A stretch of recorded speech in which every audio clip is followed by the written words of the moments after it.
Hello and welcome to our look ahead to what the papers will be bringing us tomorrow. Joining me this evening are the Chief Political Correspondent at BuzzFeed, Emily Ashton, and James Lyons, Deputy Political Editor at the Sunday Times.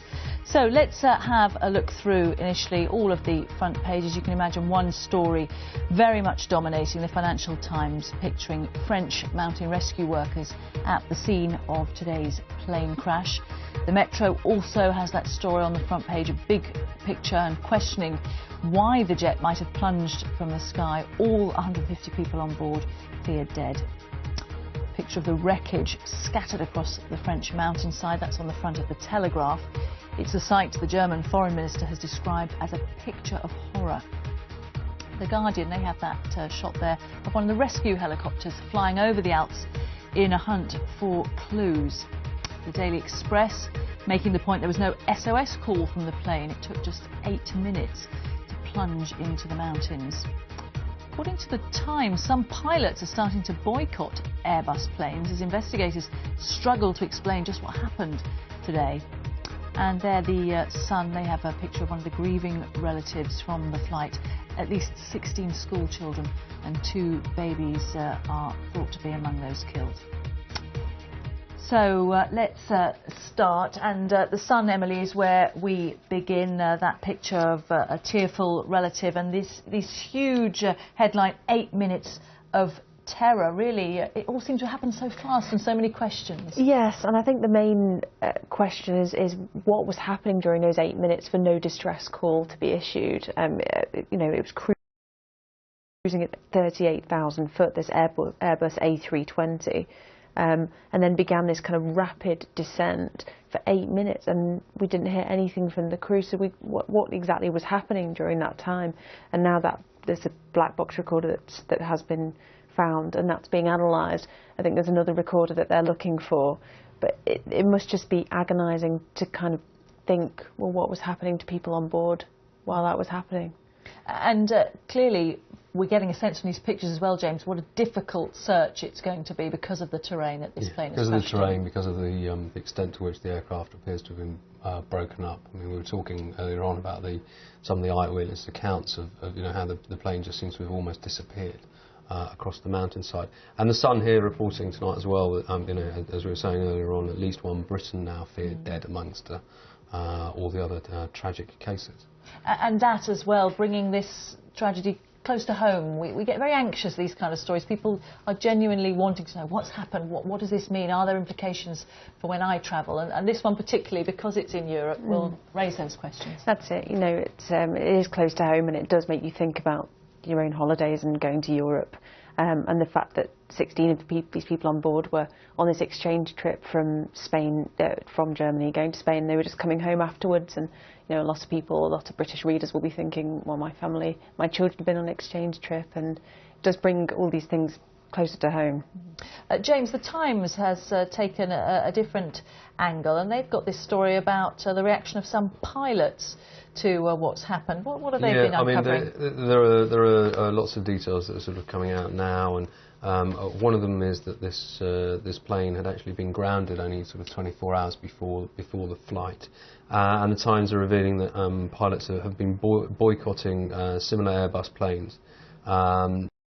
Precisely because no one seems to know what's gone wrong here. They're saying that passengers at Heathrow, Stansted, Manchester and airports in Germany were all left stranded as crews refused to fly for what's said to be personal reasons. However, you know, the A320 involved in the disaster, it's an aircraft that was made in 1991, coming to the end of its commercial life. And so clearly there are concerns there within the industry about what may have happened.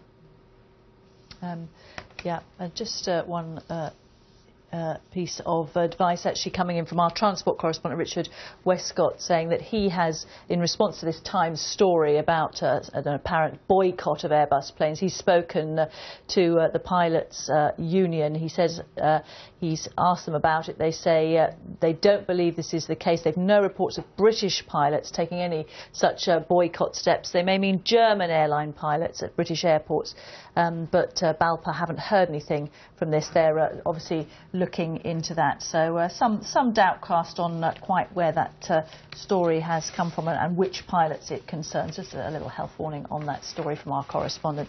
Let's turn our attention to a different story. This in the FT. Emily, oil price fall ushers in zero inflation. Is this we're all going to go crazy and buy lots of things? It's all exciting. Well, or not. But it's this cost of crude oil, isn't it, and food in global prices. Seen inflation here fall to zero in February from 0.3% in January. So, you know, George Osborne has said it's a remarkable moment, good news for family budgets, and it means that perhaps people have a bit more money in their pocket to spend ahead of the election, which is always good news for whoever's in government. But obviously the fear is that this could be leading to a period of deflation itself, so that if people think that prices are going to keep falling, they'll just put off buying those big ticket items till further down the line, and then economic activity just declines overall. So you've got to be a bit careful, but for the moment, the next few months, I think, you know, this is good news, more money in pockets, and the Tories will be jumping all over it. But they make the point as well, don't they, James, that this, of course, weighs on the minds of those in power at the Bank of England, making monetary policy and so on. Yeah, absolutely, and, you know, it may be a good news for workers who might see the value of their wages go up, but it's pretty bad news for savers, because it probably means that interest rates are going to stay very low for a long time.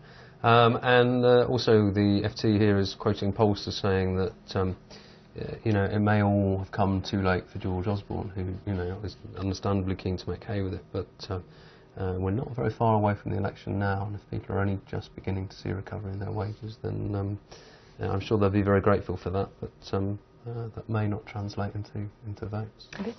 Let's go on to a different tack altogether, something far more populist on the Daily Telegraph. Tucked away at the bottom there, they are headlining their story, Clarkson to be sacked by BBC after assault, and they seem to have got wind of a decision having actually been made by the BBC. So is this right, Rachel? Can you I couldn't offer any comment on this, I'm afraid.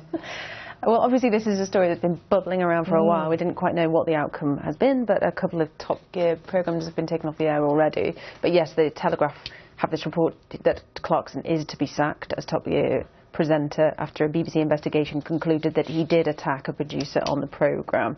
And Lord Hall, the Director General, is expected to announce his decision tomorrow. I don't think it would come as a surprise to many people out there, given that the couple of programmes have been cancelled, but I mean, he's also suggested that he's been sacked, hasn't he? He was mouthing off. He has, hasn't he? Yes, he's been on the stage. So presumably several million people have actually got their application to replace him already lined up and ready to go to Lord Hall. Yep. Well, it's Chris Evans they're touting as being wooed to come and take over. He's a self-confessed petrol head. He's got cars worth several £1 million, I think. But what do you make of this? This has been an interesting one because it sort of has set the BBC into a very difficult position, because they've had this sort of campaign by many people saying, you know, this is Clarkson's charm, his sort of the way he is irreverent and rather bullish and so on. But of course, there's only so far one can go.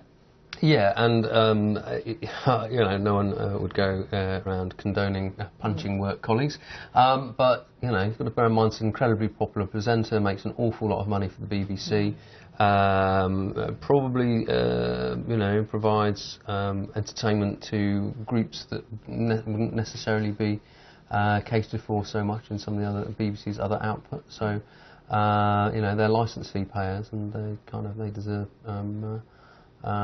deserve programmes that they enjoy. Quick straw poll before we move on. Should he go? Should he be sacked? Is that the right decision? No, if that turns out, so. you like him to stay, Emily? I think it depends what he's done. I don't think it's clear what he's done yet. Well, we shall wait and see. There's been this investigation, and it seems like we might well have some kind